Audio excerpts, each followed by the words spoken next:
Seperti inilah suasana kegiatan lomba tari kreasi tradisi di Museum Subkos Sriwijaya yang diikuti perwakilan sanggar tari dari berbagai sekolah di 3 kabupaten, mulai dari kota Lubuk Linggau, Musirawas, dan Muratara.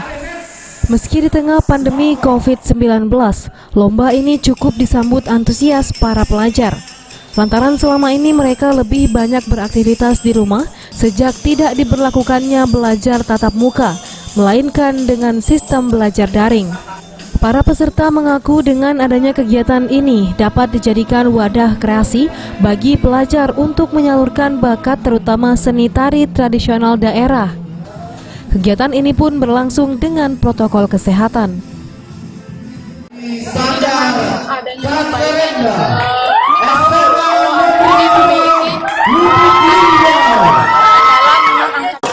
Buat acara-acara misalnya anak-anak sekolah, karena selain lebih mempererat silaturahmi, ini juga untuk menggali lagi potensi-potensi yang ada pada anak-anak di sini.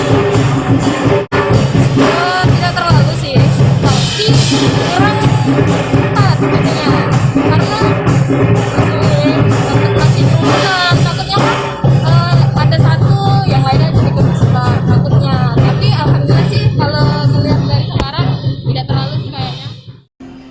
Pihak pengelola Museum Subkos mengaku kegiatan lomba tari ini dilakukan untuk mengajak kaum milenial turut serta melestarikan seni budaya tari daerah, serta lebih mengenal Museum Subkos dan mau berkunjung untuk mengetahui sejarah para pejuang kemerdekaan di Sumatera Selatan.